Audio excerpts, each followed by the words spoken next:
Galera, boa noite. Nós estamos aqui mais uma vez unidos para estudar o livro de João, tão esperado. E hoje, nessa noite, nós temos a presença do Henrique Girardi, nosso líder, que começou toda essa bagunça aqui, Júlia Caetano, Yasmin, a Júlia Lima, o Dave, o Gui, o João Paulo, a Laís, o Eduardo e a Sarinha, Sara Lopes.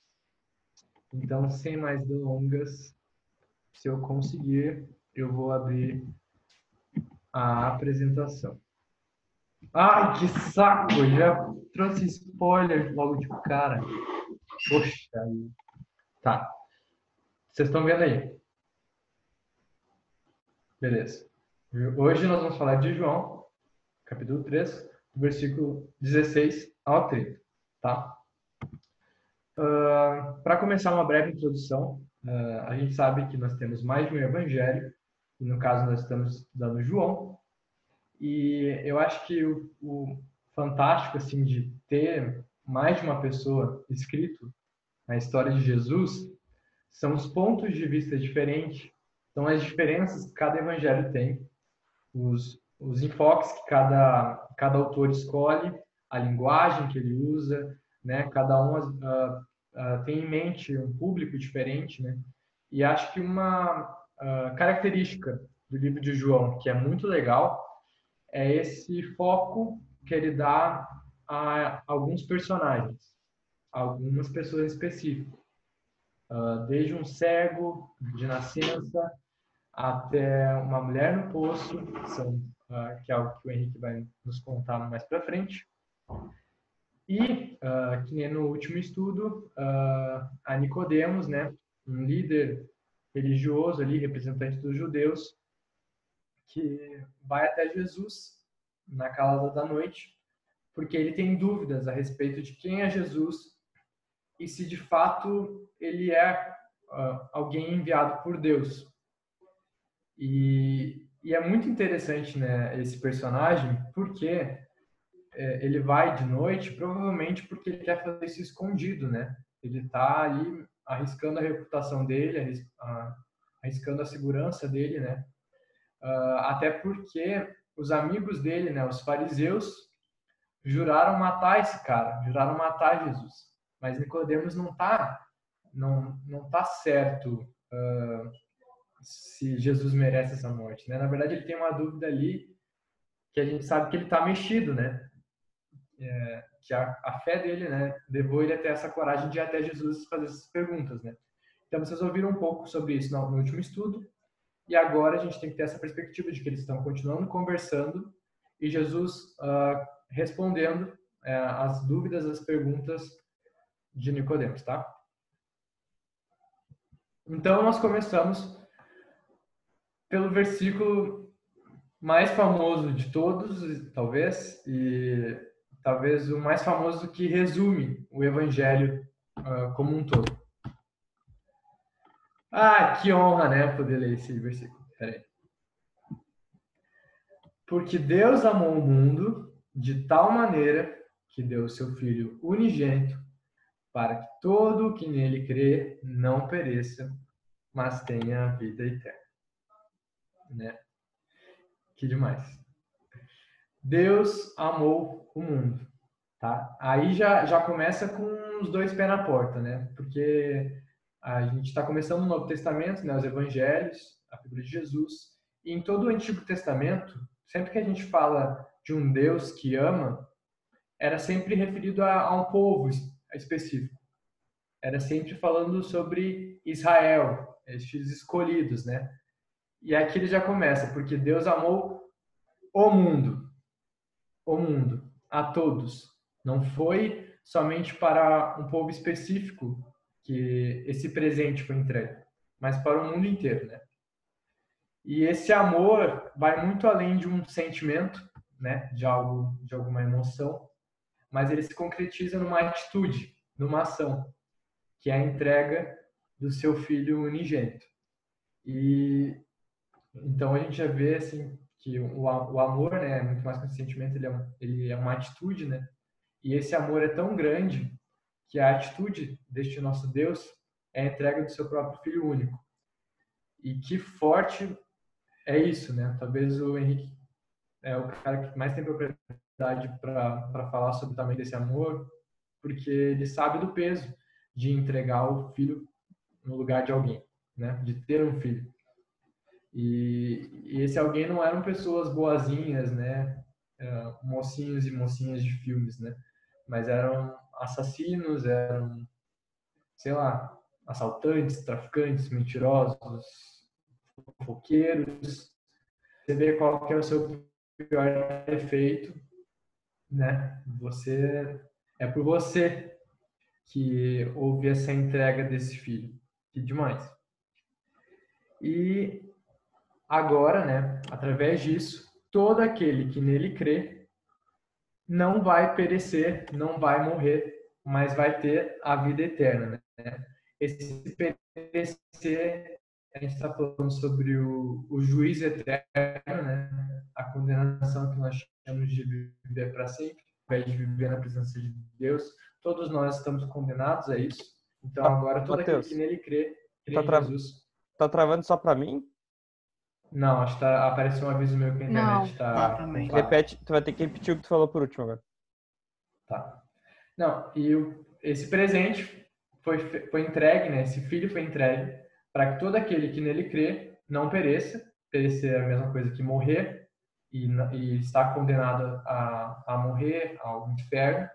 Mas essa pessoa agora que crê vai estar destinada à vida eterna, né? A uma salvação, a uma alegria, a um lugar de alegria constante, de abundância. E, na verdade, essa vida eterna, essa alegria, já começa aqui na Terra, a partir do momento em que tu aceita Jesus. Ela se inicia de uma forma bem mais limitada, né? Mas que ela vai chegar ao seu esplendor lá na glória, né? Demais, demais. E ele continua. Porque Deus enviou o seu Filho ao mundo, não para que condenasse o mundo, mas para que o mundo fosse salvo por ele. Quem nele crê não é condenado, mas o que não crê já está condenado, porque não crê no nome do unigênito Filho de Deus. Aqui ele começa falando porque Deus enviou. E essa palavra de enviar é uma palavra que vai se repetir várias vezes no livro de João. Ele dá bastante ênfase nisso, né? E lá na cultura daquela época, muitas vezes tu enviava alguém no teu lugar, né, para cumprir uma certa distância e levar algum recado, alguma mensagem, alguma carta, né? E essa pessoa era basicamente às vezes não necessariamente enviar uma carta, né, mas às vezes tu levar um mensageiro para comunicar a decisão do teu povo, tu sendo um rei, para outro povo, para outro exército em guerra. Existia muito essa cultura do mensageiro, né? E essa pessoa era alguém que representava aquele que o enviou. Então, Jesus, basicamente, ele é legal o uso da palavra enviado, né? Porque ele representa isso. Ele representa essa mensagem de Deus, né? Ele é o escolhido que foi à frente, está representando o Deus. E essa palavra também é usada depois, quando Jesus já está no final do seu ministério, quando ele fala para os discípulos: agora eu os envio. Assim como o Pai me enviou, eu também envio vocês, né? Em ambos os casos, né, tanto de Jesus, representante de Deus, né, como dos discípulos, né, eles representavam a mensagem daquele que os enviou. E também ali no versículo 18, quem nele crê não é condenado, mas o que não crê já está condenado, porque não crê no nome do unigênito Filho de Deus. Se a gente lê meio que de primeira, a gente vê aquilo, a gente lê, quem crê em Jesus não é condenado. Que demais, que legal essa libertação, né? Esse presente que ele nos deu. Mas, na verdade, é muito pesado isso, porque significa que tá todo mundo condenado, né? O mundo está condenado. O mundo jaz no maligno. Então, na verdade, aqui o que está acontecendo é um remédio. Assim como a gente está vivendo uma epidemia, procura de uma vacina, né? O mundo já está, todo mundo condenado à morte, e aqui vem a solução. Quem crê vai ganhar a salvação, não vai ser condenado, vai escapar disso.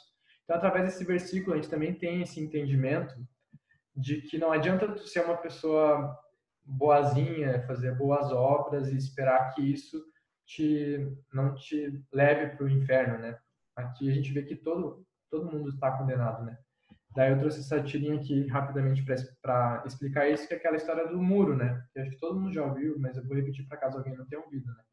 Que de um lado existe Jesus nos chamando para sair de cima do muro, para vir, para reconhecer que Jesus é Salvador, né? Para ganhar essa vida eterna. E do outro lado existe o diabo. E para aquele que está em dúvida, né? Aqui o nosso personagem ele pergunta: por que tu não tá me chamando, diabo? Por que tu não me chama para tentar me convencer? E daí o diabo responde: porque o muro é meu, né? O que significa que aquele que está em dúvida, aquele que não toma uma decisão em sua vida, automaticamente já está condenado, né? Automaticamente já não tem a salvação. No versículo 19. A condenação é esta: a luz veio ao mundo, mas os homens amaram mais as trevas do que a luz, porque as suas obras eram más. Pois todo aquele que pratica o mal detesta a luz e não se aproxima da luz, para que as suas obras não sejam reprovadas.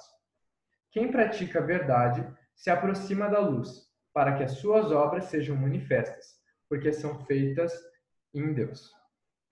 Aqui a gente vê mais uma vez, que na Bíblia repete várias vezes, esse exemplo da luz, né? O falar que Jesus é a luz. E eu acho fantástico demais essa comparação. É algo que mexe muito comigo, porque se por um lado existe a questão de que a luz é atrelada à esperança, né? A gente fala luz no fim do túnel, né? Essa coisa que veio para iluminar, né? A luz é algo bom, né? Mas aqui também traz o retrato da luz como aquela que é o que vai revelar a sujeira, né? Quando tu vai limpar uma casa, né? Tu não tem como tu fazer isso no escuro de noite. Tu precisa ligar a luz, fazer de dia, porque é dessa forma que tu vai encontrar as sujeiras, né? Então, essa luz que é para ser algo bom, muitas vezes é o que as pessoas não querem. As pessoas não querem muitas vezes vir até Cristo, porque ir até Jesus, ir até a igreja, muitas vezes é reconhecer que ela está errada, é reconhecer que ela tem práticas erradas. E as pessoas não querem isso. As pessoas não querem ter os seus segredos revelados, não querem admitir que as suas práticas são erradas, né? Então também tem esse lado de entender, né, Jesus como a luz. E outra coisa super interessante, né, sobre ser falado sobre luz aqui, é que é um complemento daquele início do livro, que já começa a falar sobre a luz, né, sobre a criação. O Henrique que trouxe o início de João, né? Eu não vou me lembrar direitinho, mas é um complemento daquilo. Ele parece que fala mais sobre este assunto. Ele também se liga a profecias que existiam no Velho Testamento. Tem várias passagens em vários livros, Êxodo, Levíticos, existem Salmos, que falam sobre essa luz que viria para iluminar o mundo. E alguns dos que mais mexem comigo e que eu me lembrei são alguns versículos de Isaías. Tá? Esse primeiro está em Isaías capítulo 9, versículo 2. O segundo eu não me lembro direito, mas eu vi, acho que eu devo ter aqui. 42, versículo 6. Tá? Que é: o povo que caminhava em trevas viu uma grande luz. Sobre os que viviam na terra da sombra da morte, raiou uma luz. Foi o versículo que inspirou a música Raiou a Luz, curiosidade, que vai ser lançada mês que vem. Já vou fazer merchan. E é muito claro que está falando sobre Jesus, porque neste mesmo capítulo ele vai falar: porque um menino nos nasceu, um filho nos foi dado, ele será chamado Príncipe da Paz, e etc. Então aí é uma profecia sobre essa luz. E depois ali também no mesmo livro fala sobre um mediador para o povo e uma luz para os gentios, para abrir os olhos dos cegos, para libertar da prisão os cativos, para livrar do calabouço os que habitam na escuridão. Mais uma vez falando sobre essa luz que viria.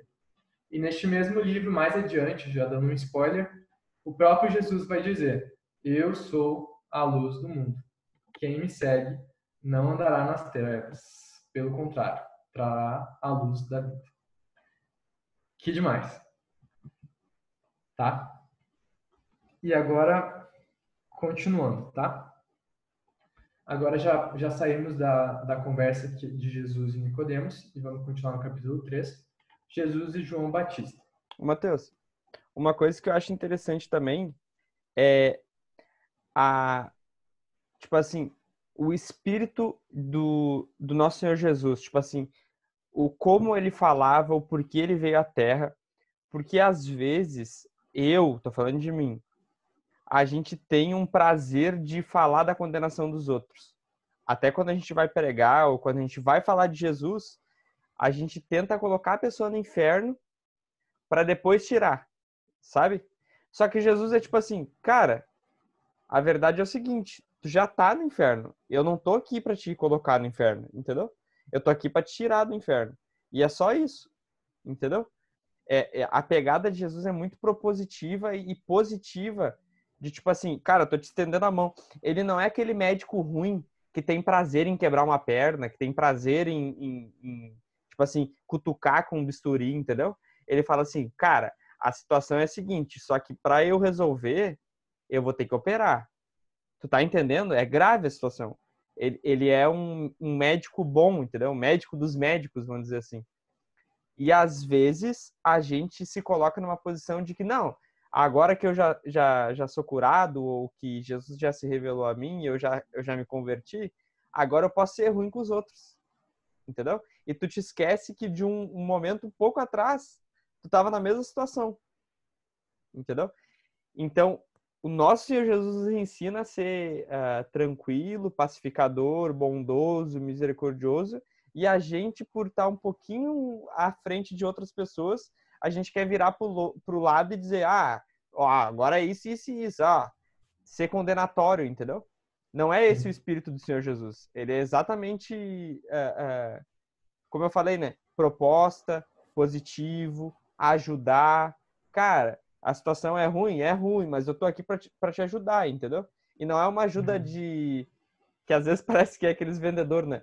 Eu tô aqui para te ajudar, mas o cara não tá para te ajudar, ele tá para te ferrar, entendeu?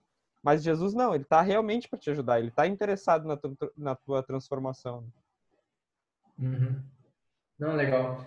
É legal essa troca de ideias, né? Porque eu quis trazer um pouco mais de ênfase para a questão de o peso da palavra condenação, né? E essa parte, né? Justamente porque eu, muitas vezes, tendo a interpretar as coisas de um jeito mais leve, né? Existem muitas pessoas, muitos pregadores, né? Que pregam muito essa questão de Jesus, ele é salvação, Jesus, ele é o amor, sabe? Eu sou ao contrário de ti, né? Tu é o contrário, né? Tu tende a eu já já. vou para dar a marretada. Então, a gente pega esses dois feedbacks, né? De encontrar um equilíbrio, né? De que a gente não tá aqui para condenar ninguém, para colocar as pessoas no inferno, mas também entender da urgência de que as pessoas já estão condenadas ao inferno e que a gente precisa agora fazer alguma coisa para trazer a salvação, né? Então, Jesus e João Batista. Depois disso, Jesus foi com seus discípulos para a terra da Judéia. Ali permaneceu com eles e batizava. Ora, João também estava batizando em Enom, perto de Salim, porque ali havia muitas águas, e o povo se dirigia para lá e era batizado. No próprio livro de João, a gente vai ver no capítulo 4 depois, que aqui fala que Jesus permaneceu ali com eles e batizava, mas provavelmente, né, isso significa que ele estava supervisionando os discípulos e estes que estavam já fazendo esse ato ali de levar as águas e batizar, né? Porque João coloca nas palavras, o próprio Jesus ele não entrava na água, ele ficava ali supervisionando, né, pregando o batismo e os discípulos faziam essa tarefa, que naquela época representava, né, o arrependimento dos pecados e simbolizava ali uma mudança de vida, uma nova vida, né, que continua essa representação nos dias de hoje, né? Essa mudança de vida e esse ato público para mostrar isso, esse arrependimento e dos pecados. E o povo se dirigia para lá e era batizado. Pois João ainda não havia sido preso. Aqui uma pequena observação para nos situar no tempo, porque a gente sabe que mais à frente João vai ser preso e morto, né? Então surgiu uma discussão entre os discípulos de João e um judeu a respeito da purificação. E foram até João e lhe disseram: Mestre, aquele que estava com o Senhor no outro lado do Jordão, do qual o Senhor deu testemunho, está batizando, e todos vão até ele. Aqui dá a entender, né, que era quase como se fosse uma dúvida, né? Tipo assim, aquele cara tá fazendo a mesma coisa que tu, e as pessoas estão começando a ir até mais para ele, não estão vindo tanto aqui. O que é que está acontecendo, né? Tu tá sabendo disso? Dá a entender que era meio que algo assim, até pela resposta de João, logo a seguir. João respondeu: Ninguém pode receber coisa alguma se não lhe for dada do céu. Ele está falando que Jesus tem autoridade para isso, né? Vocês mesmos são testemunhas de que eu disse: Eu não sou o Cristo, mas fui enviado como seu precursor. O que tem a noiva é o noivo. O amigo do noivo, que está presente e o escuta, se alegra muito por causa da voz do noivo, pois essa alegria já se cumpriu em mim. Convém que ele cresça e que eu diminua, né? Aqui ele começa falando, né? Eu não sou o Cristo, mas fui enviado como seu precursor, né? Porque a gente já falou sobre isso em outros estudos, né? Que João, existia profecias de que havia de vir um mensageiro que prepararia o caminho para Jesus que viria, né? Ali em Malaquias capítulo 3, né? Então, João se reconhecendo nesse papel como seu precursor, e eu achei perfeito eu ter ficado, né, nesse dia aqui trazendo mensagem, porque hoje no final da tarde eu fui lá no ensaio do casamento da Vivi, porque eu sou padrinho, né? E aqui basicamente é o que o João Batista está falando, né? Eu sou o padrinho, entendeu? Tu não tem que ficar me comparando com o noivo, né? Eu tô super feliz que tá indo gente lá, que a noiva tá indo conhecer o noivo. Tô super feliz que pessoas estão indo até Jesus, né? Porque é para isso que eu tô aqui. Eu tô como um amigo do noivo, né? Muito legal. E a gente vê também depois, mais para frente, que João, ele era como se fosse uma lâmpada. Se a gente viu aqui que Jesus é a luz do mundo, João era uma lâmpada, o próprio Jesus fala, né? Que estava acesa e iluminava. E por algum tempo vocês quiseram se alegrar com a sua luz. Mas eu tenho maior testemunho que de João, porque as obras que o Pai me confiou para que eu as realizasse, estas que eu faço, testemunham a meu respeito de que o Pai me enviou. Né? Basicamente, mostra, né, que João, ele é uma lâmpada, assim como nós devemos ser lâmpadas, né, levar a luz para outros lugares, mas aquele que é a luz é somente Jesus Cristo, né? Convém que ele cresça e eu diminua, que é fantástico, né, esse caráter do João se reconhecendo, né, como uma peça, como um instrumento, né? Me lembrei muito do testemunho lá do Leonardo Gonçalves, né? Quando ele fala sobre a perda da voz, né? Que ele fala, cara, eu sou um pincel, tô aqui para ser usado pelo artista, né? Se o pincel quebrou, o artista vai lá e pega outro pincel, né? O prazer de ser um pincel é nosso, né? Nós não somos necessários, mas nós nos colocamos à disposição porque é maravilhoso fazer parte dessa obra, né? É maravilhoso, sendo o amigo do noivo, ver a noiva indo até ele, né? Então, que assim como João tem esse pensamento, né, e fala, convém que ele cresça e que eu diminua, que essa também possa ser a nossa oração, né? A cada atitude que a gente for usado como instrumento de Jesus. Amém? É isso, gente. Amém. Ô, Matheus, uma coisa que eu tava aqui com meus botões, assim, né? E lembrando de uma pregação que eu escutei. Como João é brilhante de linkar, tipo assim, tá, o começo não tem o que falar porque é fora da curva, o verbo, o princípio e tal, linkando com Gênesis.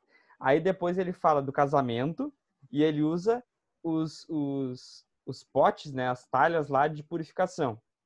Aí o cara fica, tá, purificação, transformar água em vinho, a nova aliança, né? O cara fica linkando as coisas que João tá fazendo de propósito, na verdade, né? Aí ele coloca a história do templo. Eu destruo esse templo e construo outro. Aí tu já fica assim, tá, o João tá ligando com o que ele falou do casamento. E como é que os tradutores colocam o título?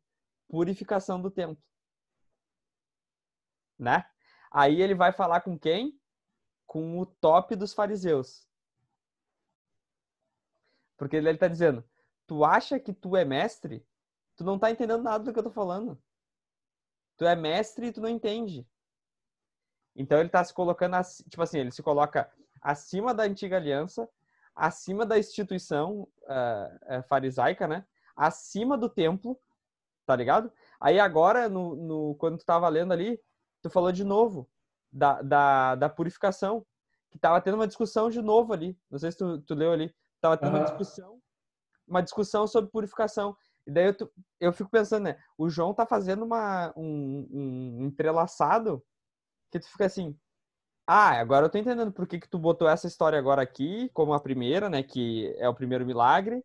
Aí depois ele coloca a história do templo, depois ele coloca o Nicodemos, e depois ele vai colocar a Samaritana, e assim ele vai montando o quebra-cabeça dele, dizendo que Jesus está em todas as purificações, né? E tipo assim, cara, pra tu ser purificado, tu tem que nascer de novo. Tipo assim, e só vai conseguir isso comigo. Ele, tipo assim, Jesus faz as coisas convergirem nele, mas João faz questão de que todos os textos sejam convergidos em Jesus, entendeu? Ele coloca Jesus no centro de todas as histórias, fazendo com que ele é o purificador, ele é o salvador, ele é o criador, ele é o redentor, entendeu? É muito louco o jeito que ele estruturou essa questão com a palavra purificação, ou com os rituais que tinha do Antigo Testamento, ou com o templo, ou com Nicodemos, ou com o casamento. É muito louco. Eu gosto de João. Porque tudo que Jesus fala, todas as ações que ele fala, que ele faz, os milagres, nada é à toa, né? Tudo significa alguma coisa, tudo é para cumprir alguma profecia, tudo é para exemplificar uma mensagem de Deus para o mundo, sabe? E é legal essa questão do autor, João, faz com que a mensagem fique um pouco mais clara, colocando essas ações, essas palavras em ordem, né? Conectando para fazer mais sentido. E mesmo assim, né? Tipo, não é simples, né? Não, e tu não pode ser rápido, né? Tu não pode ler correndo assim. Entendi. Não entendeu. Se tu parar pra olhar, tu não entendeu. Daí tem que. Ele tá ligando com isso. Por isso que ele coloca no início a purificação do templo. Os outros estão mais pro final, né? É muito, muito legal mesmo. Eu vou parar de gravar aqui.